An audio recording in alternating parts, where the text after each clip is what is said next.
The photo of my son and daughter-in-law sipping champagne on a Mediterranean cruise deck made my hands shake so violently I nearly dropped my phone. I stabbed the call button with fury that had been building for exactly 8 days. When Jessica answered with her usual fake sweet voice, I didn't waste time on pleasantries. If you're watching this, subscribe and let me know where you're watching from. My name is Olivia Richardson. I'm 67 years old, and 3 weeks ago, I gave my son and his wife $13,000 of my Italy vacation fund because they claimed dangerous debt collectors were threatening their lives. Now I'm looking at cruise photos of them living it up in the Greek islands while I'm sitting in my kitchen in Portland, Oregon, staring at my empty savings account. The call went straight to Jessica's voicemail, which didn't surprise me. She'd been avoiding my calls since last Tuesday when I'd asked for proof of these supposed debt collectors. My son Brandon had been equally evasive, suddenly too busy with work to return my messages. How convenient. I scrolled through more photos on Jessica's Instagram. There she was, posing by the ship's pool in a designer bikini that probably cost more than my monthly grocery budget. Brandon looked tanned and relaxed, holding up a lobster dinner that could have fed me for a week. The hashtags made my stomach turn. Blessed life, harm spontaneous, vacation. Living our best life. Spontaneous vacation, my foot. You don't book a Mediterranean cruise overnight. This had been planned for months while they were bleeding me dry with their sob stories about Jessica's gambling debts and threatening phone calls from scary men. I'd been such a fool. But as I sat there staring at those photos, something Margaret always told me echoed in my mind. Olivia, when someone shows you who they really are, believe them the first time. Well, my son and his wife had just shown me exactly who they were, and I was finally ready to believe it. The doorbell rang, interrupting my rage spiral. I found Margaret on my porch holding a bottle of wine and wearing the expression of someone who had news. Good news, judging by the gleam in her eyes. "You look like you're plotting something," she said, inviting herself in as usual. "I love that look on you." I showed her the cruise photos without saying a word. Margaret's eyebrows climbed higher with each swipe. When she finished, she set down my phone and poured herself a generous glass of wine. "Well," she said finally, "I guess we know where your Italy money went." "I trusted them," I said, though the words felt hollow now. Brandon looked me right in the eye and swore Jessica's life was in danger. "Honey, the only thing in danger was their vacation fund." Margaret took a long sip of wine. "The question is, what are you going to do about it?" I stared at those photos again, feeling something shift inside me. The old Olivia would have cried, blamed herself, maybe written them an angry letter they'd never read. But the woman looking at evidence of her son's betrayal felt something entirely different. A cold, calculating fury that demanded action. "I'm going to make them regret ever thinking they could play me for a fool," I said quietly. Margaret raised her glass in a toast. Now that's the Olivia I remember from our teaching days. The one who made Tommy Morrison cry when he tried to cheat on his spelling test. I picked up my phone and started typing a text message to Brandon. Short, sweet, and guaranteed to ruin his vacation buzz. "Saw the cruise photos. We need to talk when you get back." 3 dots appeared immediately, then disappeared, then appeared again. I could practically feel his panic through the screen. Good. Let him sweat for the rest of his precious vacation. He had no idea what was waiting for him when he got home. But I was wrong about everything. 3 months earlier, I'd been sitting in this same kitchen, surrounded by travel brochures and feeling more excited than I had since Harold died. Italy had always been our dream destination, the trip we'd promised ourselves we'd take when he retired. Cancer had other plans. Now, at 67, I was finally ready to honor that promise to myself. I'd saved meticulously for 2 years, adding every spare dollar to my Italy fund until I had enough for the 3-week tour Harold and I had fantasized about. Rome, Florence, the Amalfi Coast, Tuscany's rolling hills. I was going to see it all. I spread the final itinerary across my kitchen table like a treasure map.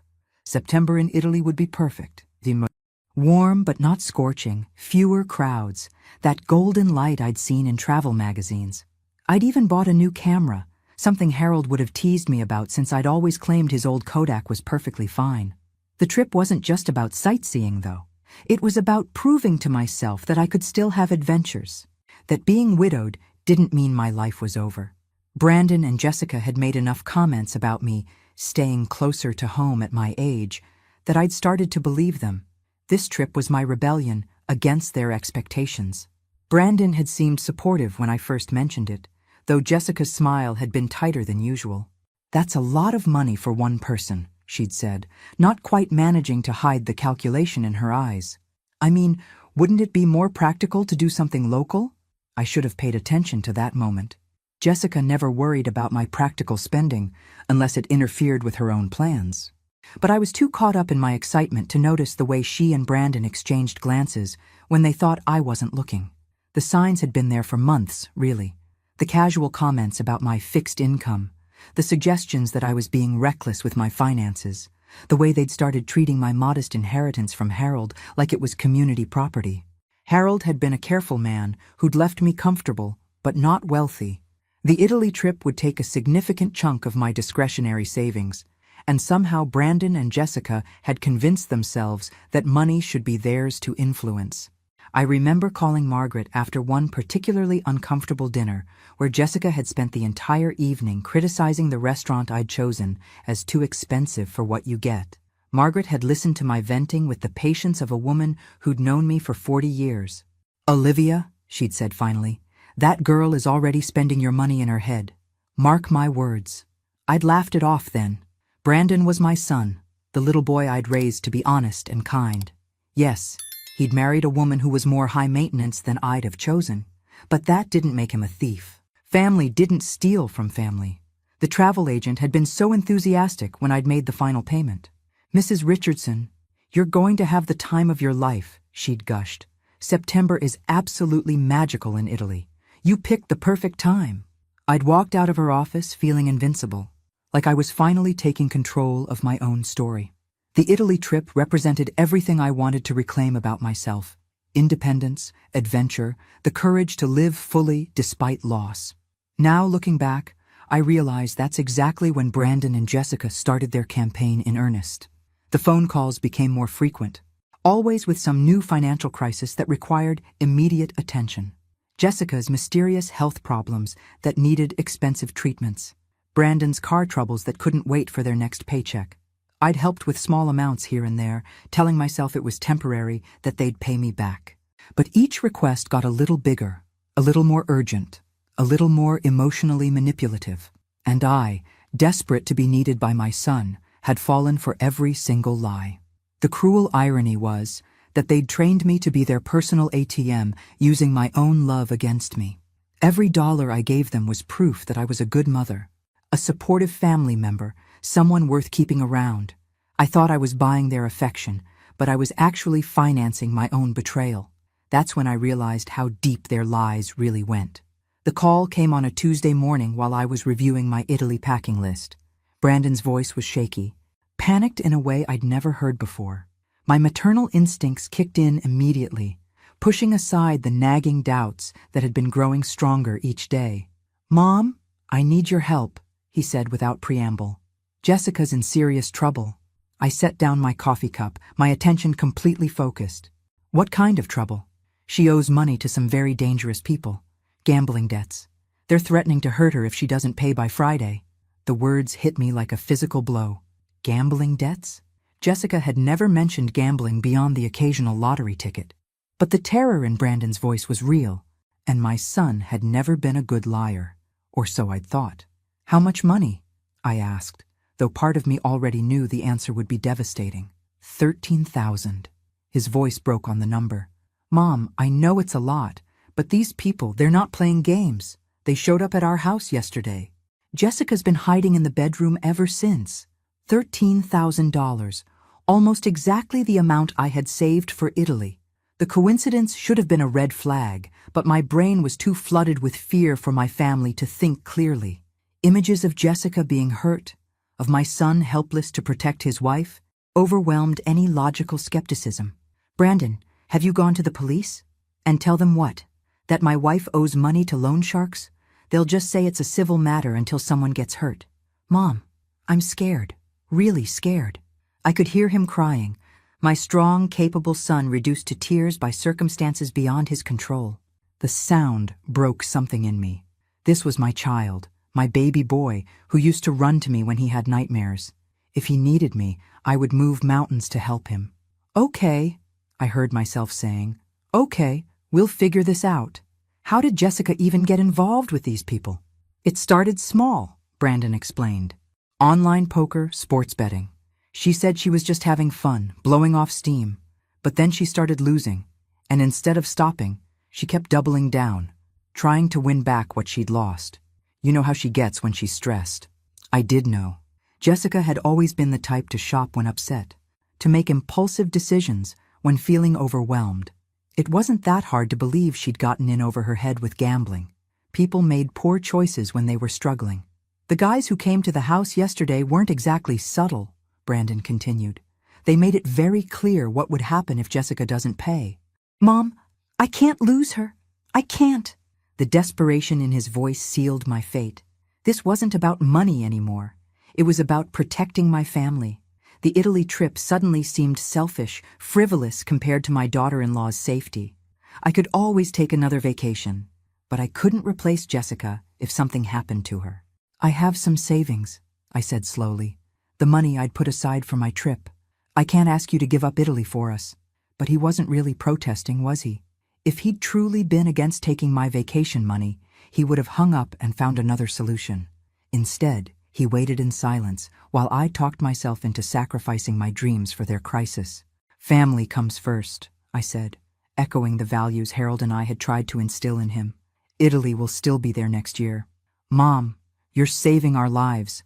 I swear we'll pay you back as soon as possible. With interest. Of course they would. Brandon was a good boy, raised right. He understood the value of money and the importance of keeping promises. This was just a temporary emergency, a one-time crisis that required extraordinary measures. I should have demanded proof, photographs of these threatening men, copies of the debt documentation, something tangible beyond my son's panicked phone call.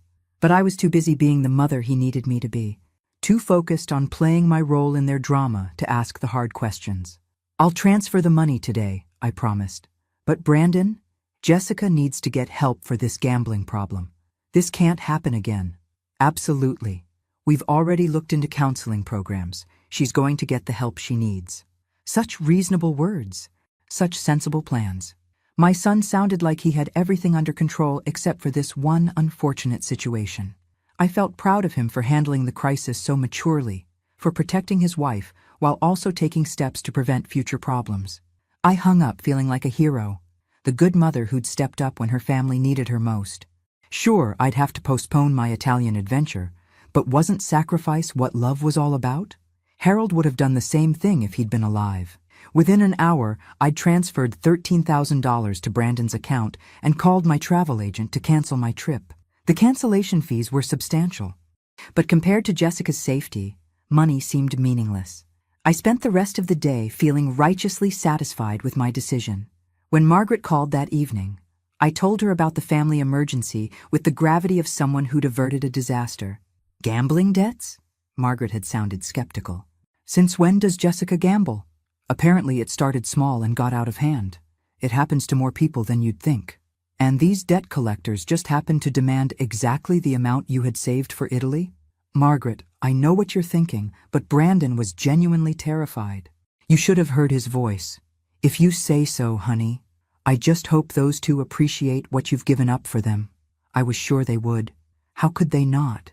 I'd literally saved Jessica's life and preserved their marriage. They'd probably spend the rest of their lives grateful for my sacrifice. I had no idea I was about to make the biggest mistake of my life. The thank you text from Brandon came 3 hours after I'd transferred the money. Mom, you're an angel. Jessica's safe now. We love you so much. Short, sweet, and exactly what I needed to hear. For the first time in days, I felt like I could breathe normally. My family was safe, and I'd been the one to protect them. The Italy money was gone, but Jessica would be alive to thank me in person. I spent the next few days in a strange state of emotional suspension. Part of me mourned the loss of my Italian adventure, but a bigger part felt genuinely proud of what I'd done. When people asked about my upcoming trip, I told them about the family emergency with the quiet dignity of someone who'd made a noble sacrifice. Margaret wasn't buying it. She kept dropping by with increasingly pointed questions about Jessica's mysterious gambling problem and the convenient timing of the crisis. But I was determined to give Brandon and Jessica the benefit of the doubt. Family loyalty meant something, even if it cost me my dream vacation. At least they'll pay you back with interest, Margaret said during one of her visits. Though I notice they haven't mentioned exactly when that might happen. They need time to get back on their feet, I defended. $13,000 is a lot of money to repay quickly. It's also a lot of money to lose gambling, especially for someone who supposedly just started playing online poker. I changed the subject, but Margaret's words lingered. When had Jessica started gambling? Brandon had been vague about the timeline, and I realized I'd never actually heard Jessica mention any interest in poker or sports betting. But people had private hobbies, didn't they? Maybe she'd been embarrassed about her new pastime. Still, curiosity got the better of me. On Thursday, I called Brandon to check on how they were handling the aftermath of their crisis. His phone went straight to voicemail. I tried Jessica's number with the same result. By Friday, I was starting to worry again. What if the debt collectors had come back? What if $13,000 hadn't been enough? Saturday morning brought another text from Brandon, taking Jessica away for a few days to help her decompress from the stress. Thanks again for everything, Mom. You saved our marriage. A few days away sounded therapeutic. Jessica had been through a traumatic experience, and Brandon was being a supportive husband by helping her recover somewhere peaceful. I felt a warm glow of satisfaction thinking about how my sacrifice had made their healing possible. It wasn't until Monday that I started to feel genuinely uneasy. Still no phone calls, no updates on Jessica's recovery or their plans for getting counseling. When I drove past their house, I noticed their mail was piling up and their lawn sprinkler system wasn't running. That was unlike Brandon, who was usually meticulous about home maintenance. Tuesday afternoon, I broke down and called Brandon's office. His assistant sounded surprised to hear from me. "Oh, Mrs. Richardson, didn't Brandon tell you? He took 2 weeks of vacation time, said it was a last-minute family situation." 2 weeks? Brandon had never taken 2 consecutive weeks off in his entire career. He was the type who checked emails from his deathbed. Something about this extended absence didn't add up. Did he mention where they were going? Not specifically, but he seemed excited about it. Said something about it being a once-in-a-lifetime trip. A once-in-a-lifetime trip. The phrase hit me like a slap. That's exactly how I described Italy to everyone who would listen. My once-in-a-lifetime trip that I'd sacrificed to save Jessica from imaginary debt collectors. I drove straight to Margaret's house, probably breaking several traffic laws in the process. She took one look at my face and poured me a glass of wine without asking what was wrong. "They're gone," I said without preamble. Brandon took 2 weeks off work for a once-in-a-lifetime trip that he never mentioned to me. Margaret set down her own glass. "Gone where?" "I don't know, but it's starting to feel like they used my money for their own vacation while I'm sitting here worried about Jessica's gambling debts that probably never existed." "Oh, honey." Margaret's expression was a mixture of sympathy and rage. "What are you going to do?" "I'm going to find out exactly where they went and what they did with my money." It took less than an hour of internet detective work to find what I was looking for. Jessica, bless her heart, had never met a social media platform she didn't love. Her Instagram account was set to private, but her Facebook page was wide open for the world to see. The photos I found would change everything. The first photo showed up in my Facebook feed at exactly 3:47 p.m. on Wednesday, and it hit me like a physical blow to the chest. Jessica, radiant in a flowing white sundress, standing at the bow of a cruise ship with the Mediterranean sparkling behind her. The caption read, "Day 1 of our dream cruise. Couldn't be more grateful for this amazing surprise." My hands shook as I scrolled through the rest. Brandon feeding Jessica chocolate-covered strawberries by the pool. Jessica posing with a champagne flute against a sunset that could only be the Greek islands. Brandon in a tuxedo at what looked like a formal dinner, grinning like he'd won the lottery. Which, I supposed, he had. $13,000 of my carefully saved Italy money had bought them a luxury Mediterranean cruise. The same cruise I'd looked at months ago and dismissed as too expensive for my budget. They were literally living my dream vacation while I sat in my kitchen in Portland, staring at empty savings accounts and feeling like the world's biggest fool. The worst part was Jessica's obvious joy in every photo. This wasn't a woman recovering from trauma or dealing with dangerous debt collectors. This was a woman celebrating what she clearly considered the coup of her lifetime. She'd manipulated her mother-in-law out of $13,000 and was documenting her victory for the world to see. I scrolled back through her photos from the past month, looking for any hint of the gambling problem that had supposedly threatened her life. Nothing. No mentions of poker nights, no sports betting references, no signs of the stress and fear that Brandon had described so convincingly. Just the usual stream of restaurant meals, shopping trips, and complaints about being bored. My phone rang. Margaret's name appeared on the screen, and I answered without thinking. "Olivia, are you okay? You sounded upset when you left here." "They're on a cruise," I said, my voice strangely calm. "A Mediterranean cruise that I paid for while they told me it was to save Jessica from loan sharks." The silence on Margaret's end spoke volumes. When she finally responded, her voice was tight with anger. "Those calculating little thieves. How could Brandon do this to you?" "I don't know." But even as I said it, I realized that wasn't entirely true. I did know. I just hadn't wanted to see it. Brandon had been testing my boundaries for years, asking for money with increasingly elaborate stories. The car that needed emergency repairs, Jessica's medical bills that insurance somehow wouldn't cover, the business opportunity that required immediate investment. Each time, I'd written the check and believed the explanation because I wanted to believe my son was a good man who just had bad luck. But good men don't steal their mother's dream vacations. Good men don't traumatize their mothers with fake stories about their wives being threatened by criminals.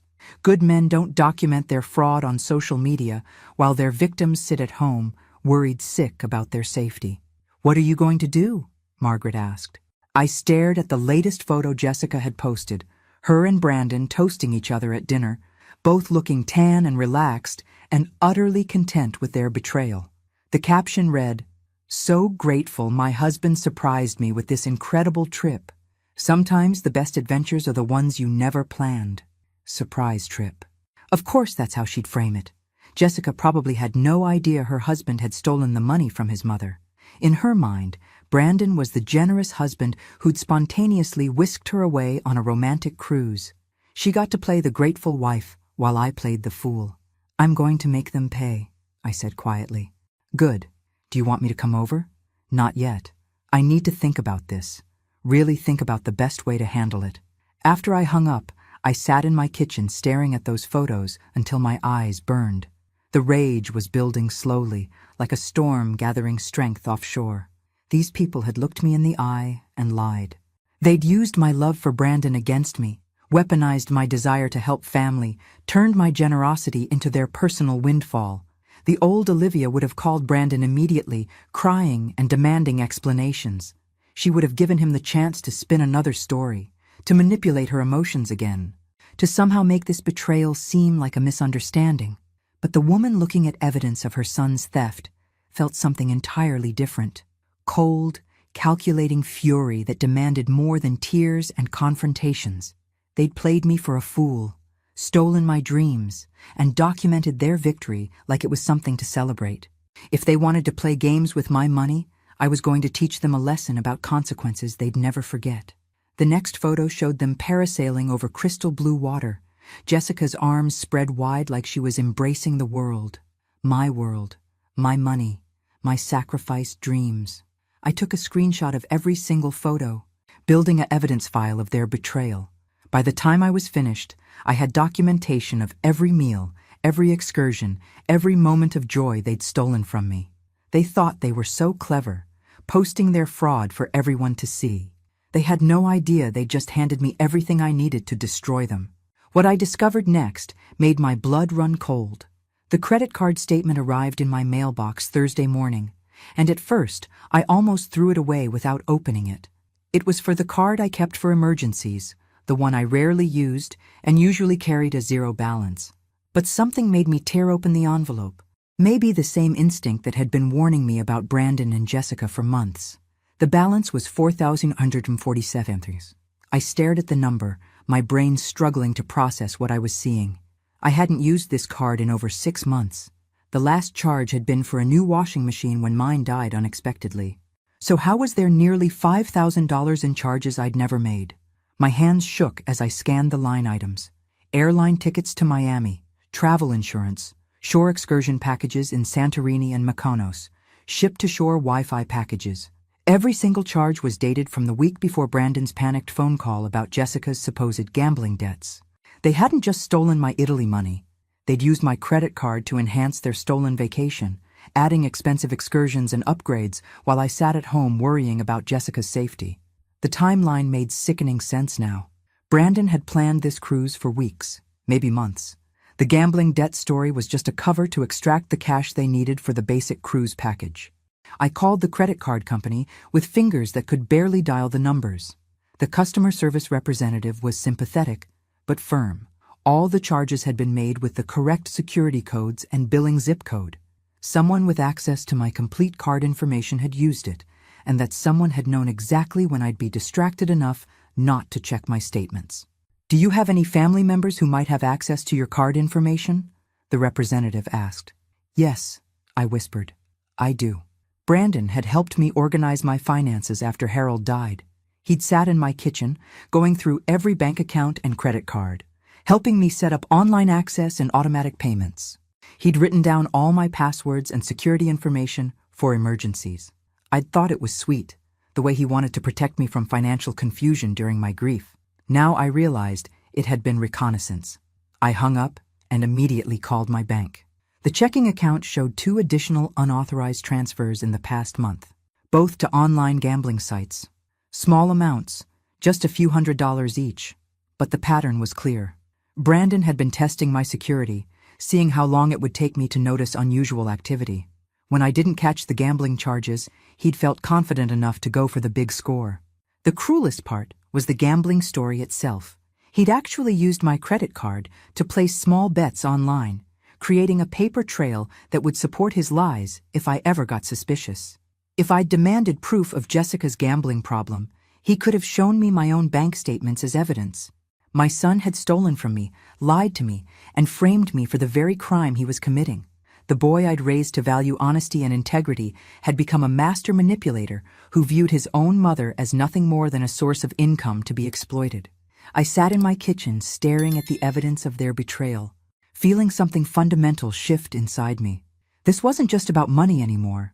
This was about respect, about family, about the basic human decency that Brandon and Jessica clearly thought I didn't deserve.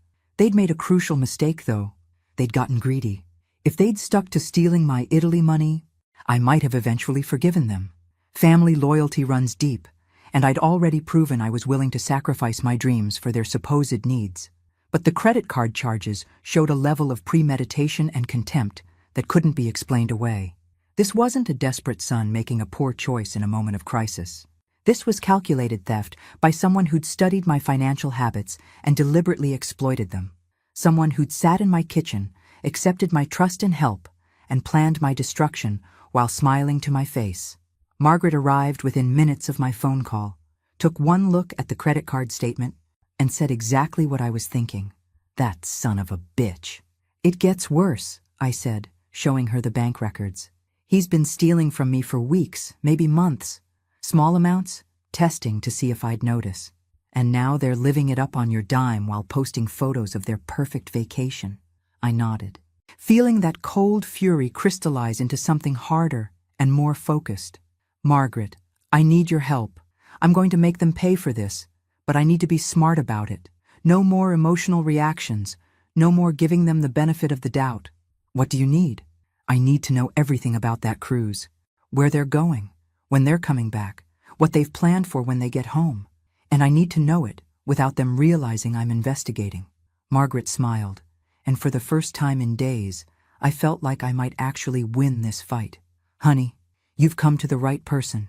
I didn't spend 40 years teaching high school without learning how to catch cheaters." We spent the next 3 hours building a complete picture of their vacation timeline. The cruise was 12 days, returning to Miami on Saturday morning. They'd booked a hotel for Saturday night, probably to recover from the trip before flying home Sunday, which meant they'd be walking through their front door Sunday evening, still glowing from their stolen vacation and expecting me to welcome them home like the grateful mother who'd saved their marriage.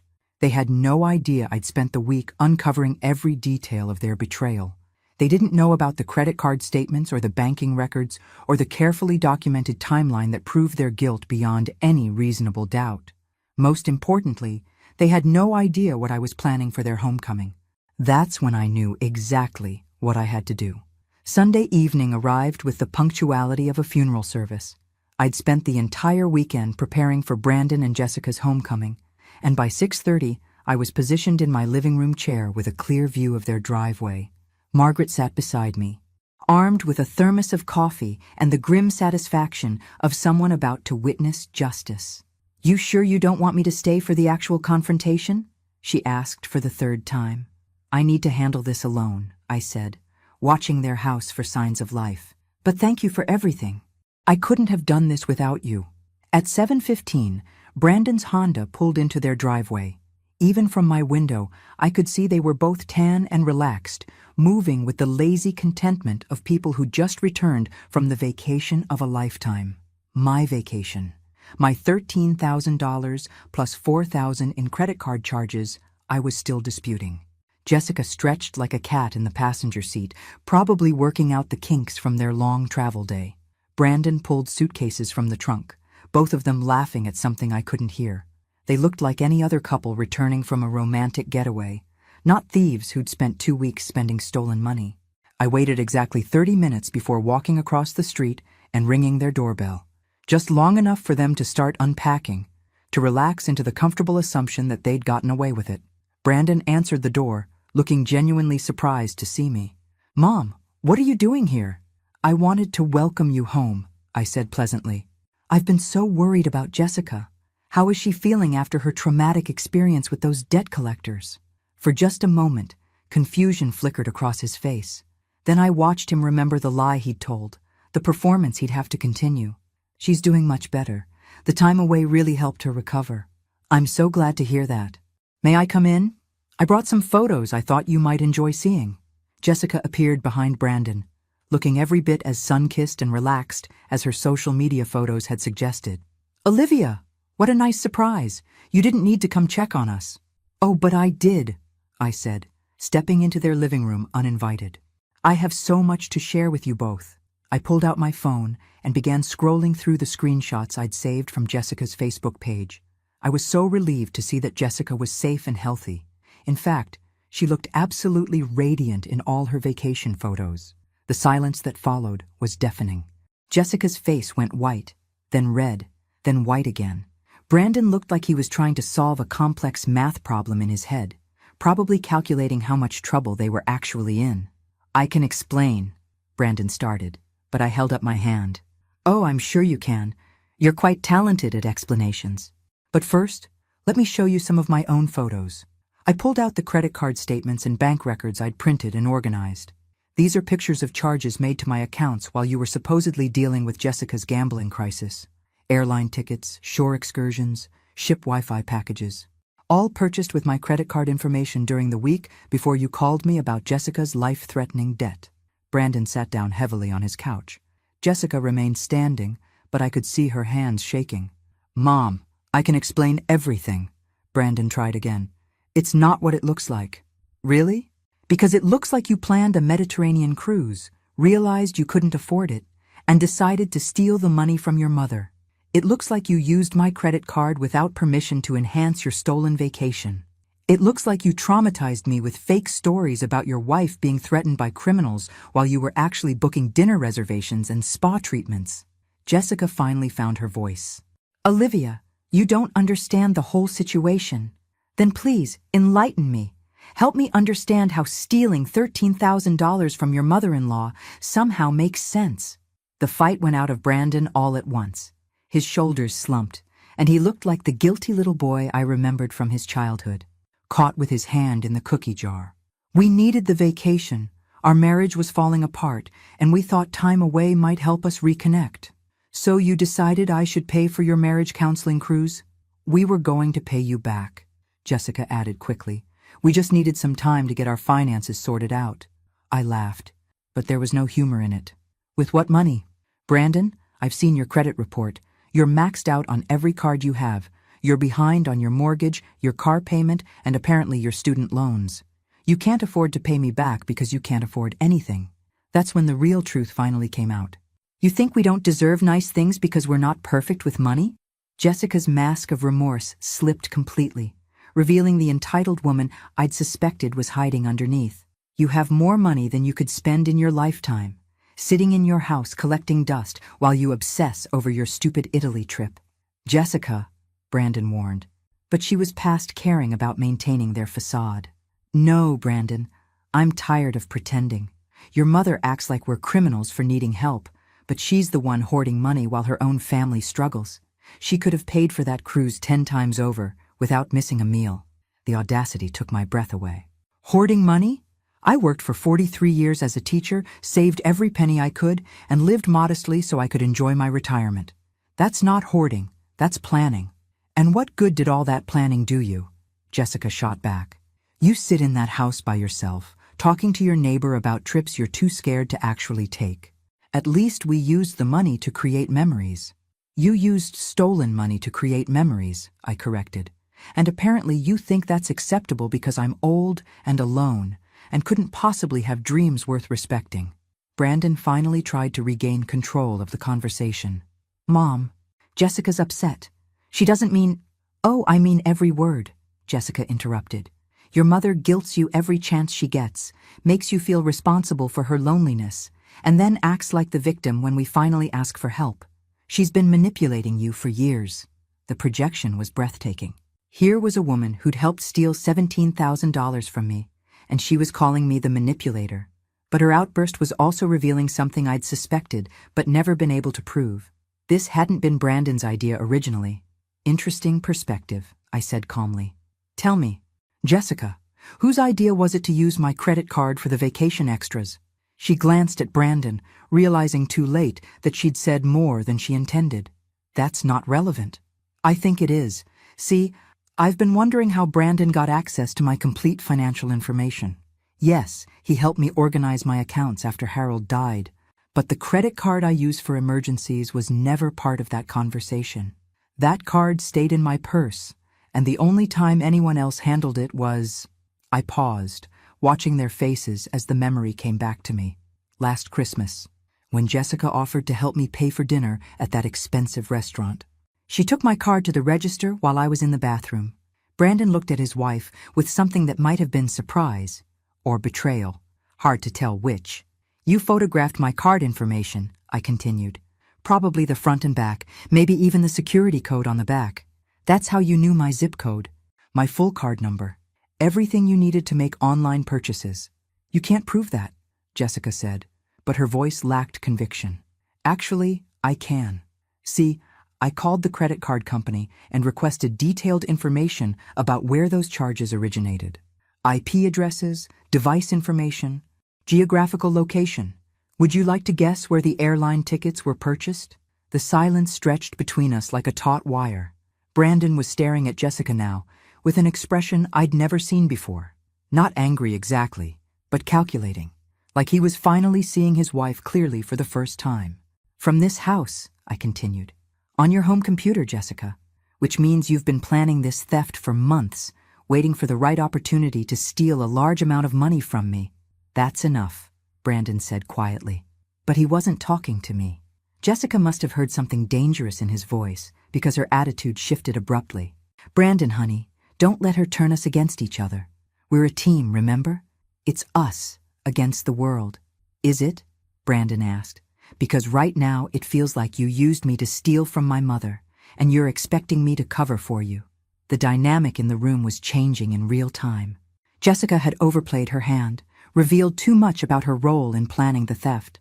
Brandon might be a liar and a thief, but he was also realizing he'd been manipulated by his wife just as thoroughly as I had. You planned this, he said to Jessica, his voice getting stronger. The gambling debt story. Using Mom's card. All of it. This wasn't a desperate mistake. It was a calculated con. Don't be ridiculous. Jessica tried to laugh. We planned it together.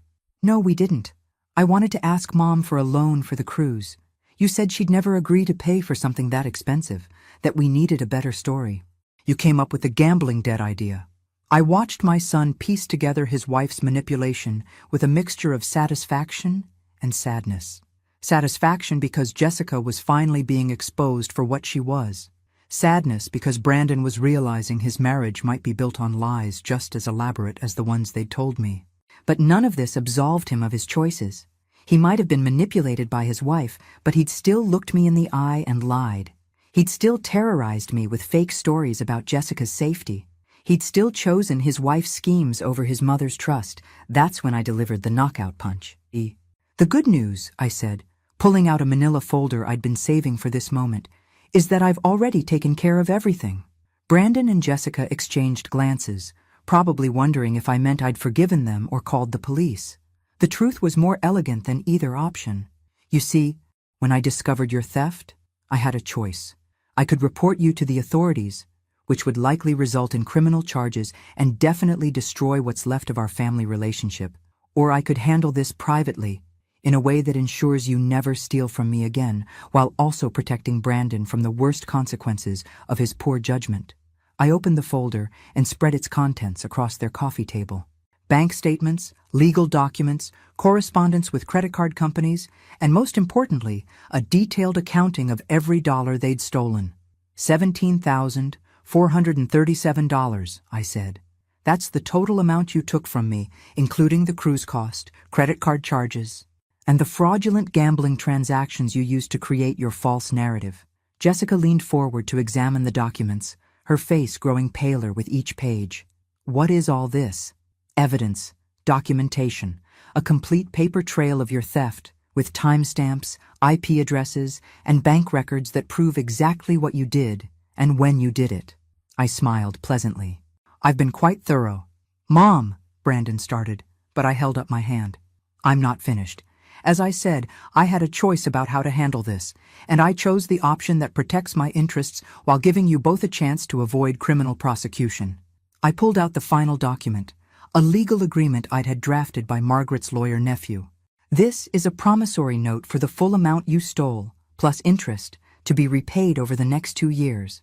The payments are calculated based on Brandon's current salary, so I know they're manageable if you adjust your lifestyle accordingly. Brandon picked up the promissory note, scanning its terms with growing alarm. 2 years? Mom, this payment schedule is huge. We'll have to cut everything. Yes, you will. No more expensive dinners, no more shopping sprees, no more vacations you can't afford. You'll live like the working-class people you actually are instead of the wealthy couple you've been pretending to be with my money. And if we refuse to sign? Jessica asked, though her voice suggested she already knew the answer. Then I file a police report tomorrow morning. Credit card fraud, elder financial abuse, theft by deception. Margaret's nephew assures me that with this level of documentation, prosecution would be straightforward. You'd likely face felony charges. Brandon would lose his job, and you'd both have criminal records that would follow you for the rest of your lives. The room fell silent, except for the ticking of their mantel clock. I could see them weighing their options, calculating whether they could somehow talk their way out of this or find a third alternative that didn't involve consequences. There's one more thing, I added. The promissory note includes a provision that if you miss even one payment, the entire balance becomes due immediately and I'm free to pursue criminal charges retroactively. So this isn't just about paying me back. It's about proving you've learned to live within your means. Jessica was reading over Brandon's shoulder now, her face a mask of barely controlled fury. This is vindictive, Olivia. You're destroying our quality of life over money you don't even need. I'm protecting myself from future theft, I corrected, and teaching you both that actions have consequences. You chose to steal from me, so now you get to live with the results of that choice. We could fight this, Jessica said. Claim you gave us the money willingly. You could try, but you'd have to explain the credit card fraud, the forged gambling transactions, and the elaborate lies about debt collectors. Plus, I have recordings of some very interesting conversations. That wasn't entirely true, but their guilty expressions suggested they weren't sure what conversations I might have documented. Let them worry about it. Brandon set down the promissory note and looked at me with something I hadn't seen in years. Respect. Not affection, not gratitude, but the acknowledgement that I was someone to be taken seriously. You've thought of everything, he said quietly. I've learned to protect myself, I replied. Something I should have done years ago. Jessica was still trying to find an angle, some way to negotiate better terms. What about the cruise? We can't undo that. Shouldn't we get some credit for the money that's already spent? You should get credit for memories you created with stolen money. I laughed. No, Jessica. You get to pay for every penny you stole, and every time you look at those vacation photos, you'll remember exactly what they cost our family. That's when Brandon asked the question I'd been waiting for. What happens after we pay you back? Do we have a relationship anymore, or is this just business? I looked at my son. This man I'd raised to be honest and kind, who'd chosen to become a liar and a thief. The boy who used to bring me dandelions and call them flowers. The teenager who'd promised to take care of me when I got old. The adult who'd stolen my dreams to fund his wife's fantasies. That depends, I said finally, on whether you prove you're capable of being the man I tried to raise you to be. But neither of us was prepared for what Jessica said next.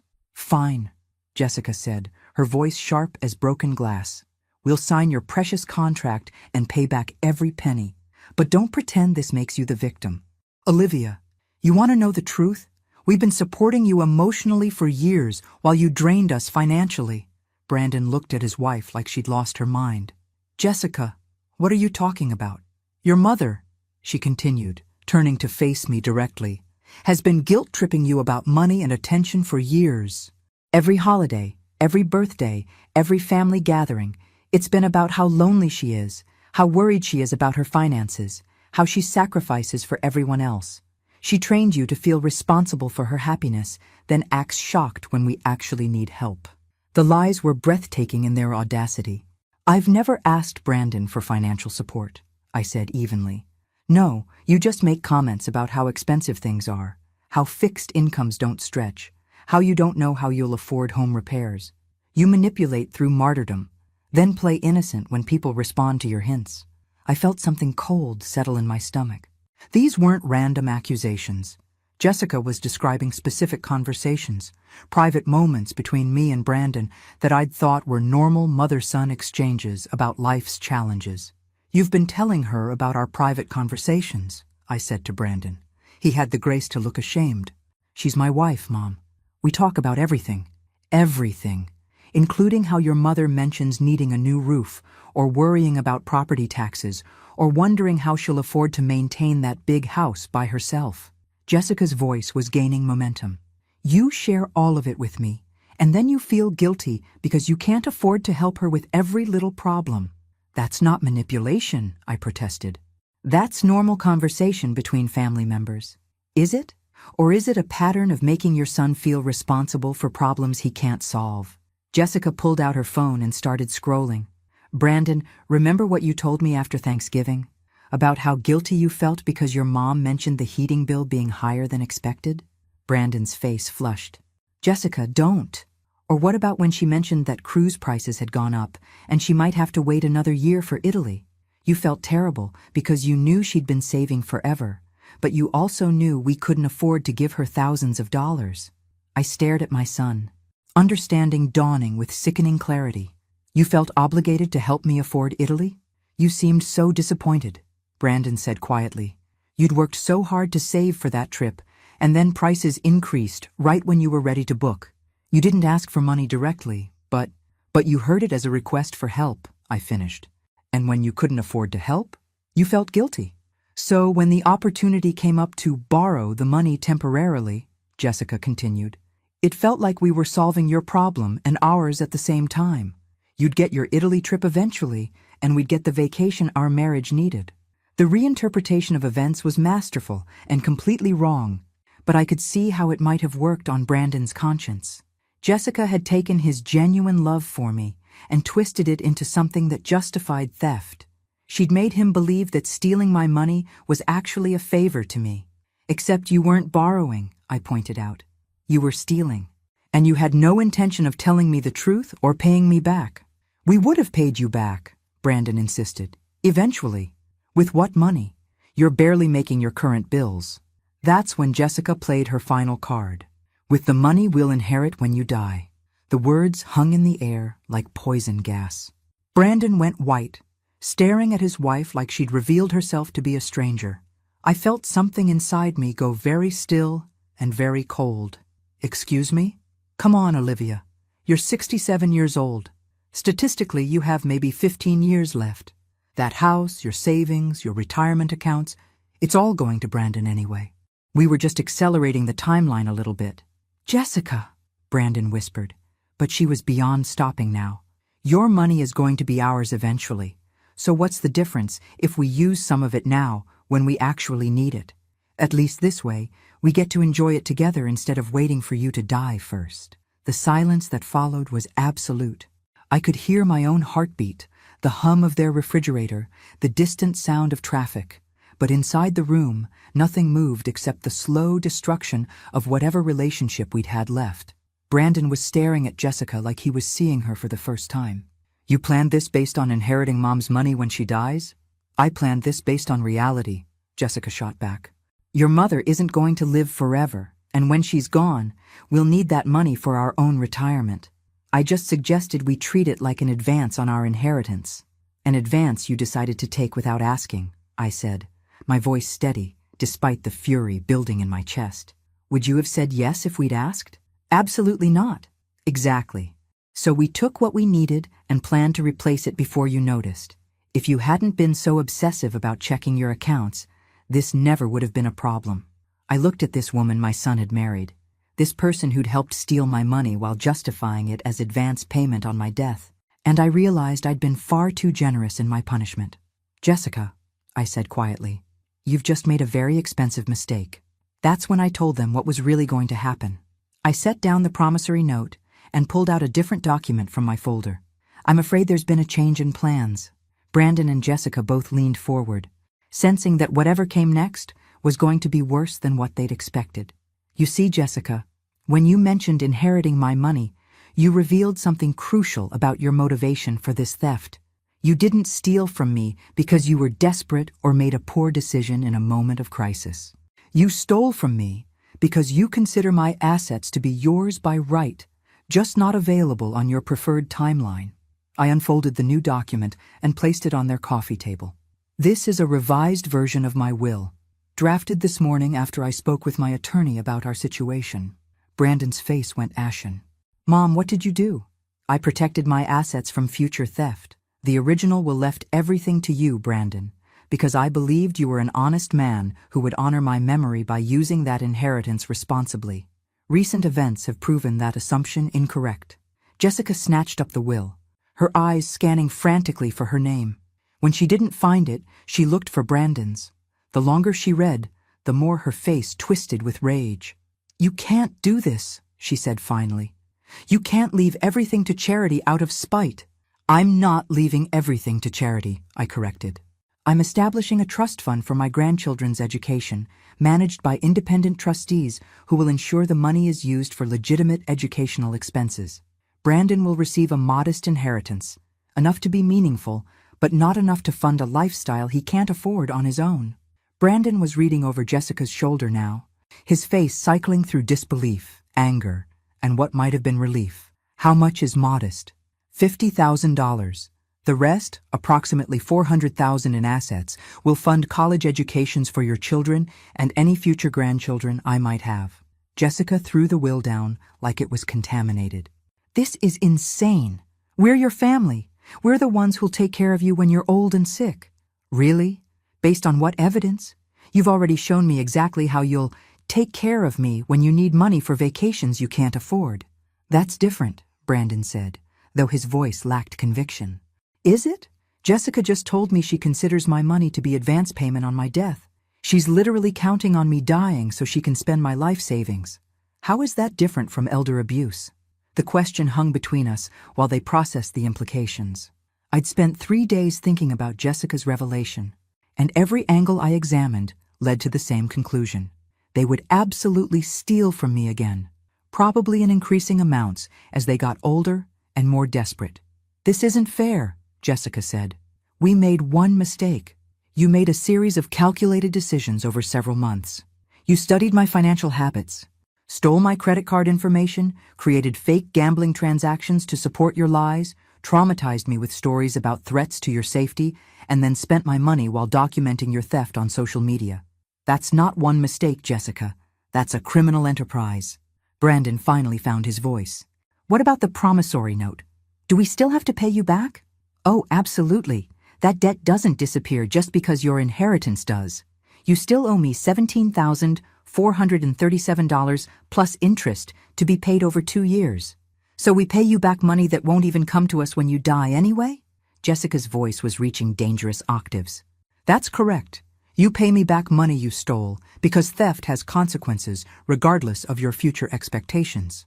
I stood up, gathering my documents with the satisfaction of someone who just checkmated an opponent. I'll give you both 24 hours to decide whether you want to sign the promissory note or face criminal charges. But either way, my will stands as written.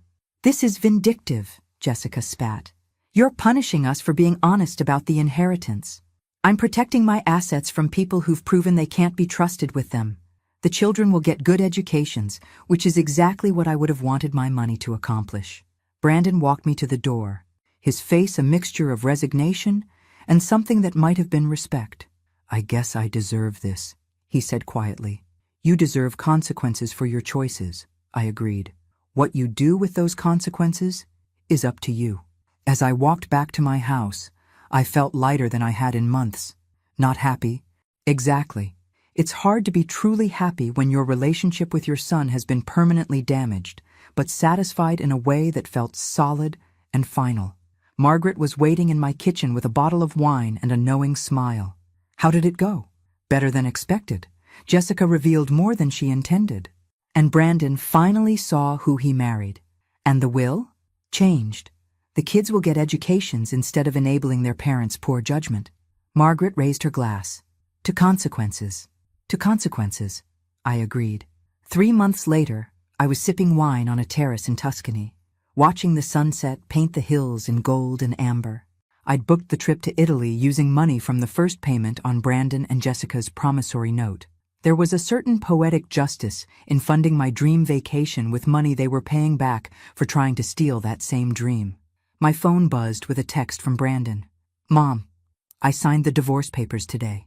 I'm sorry for everything. Maybe when I finish paying you back, we can try to rebuild our relationship. I typed back, maybe we can. Enjoy your fresh start. Some relationships can't be rebuilt, but some people can learn to be better than they were. I was curious to see which category my son would choose. The waiter brought my dinner, handmade pasta with truffles that cost more than Jessica probably spent on groceries in a week. As I ate, I thought about the woman I'd been 3 months ago, lonely, trusting, eager to be needed even by people who didn't deserve my generosity. That woman was gone, replaced by someone who understood that love without boundaries isn't love at all. It's enablement. I'd finally learned the difference between being a good mother and being a doormat. The Italian sunset was worth waiting 67 years to see. Some things are worth the wait, especially when you get to enjoy them with money that was rightfully yours all along. I raised my glass to the sunset, to fresh starts, and to the beautiful truth that it's never too late to stop letting people take advantage of your kindness. The view from the other side of betrayal, I discovered, was absolutely spectacular. Thanks for listening. Don't forget to subscribe and feel free to share your story in the comments. Your voice matters.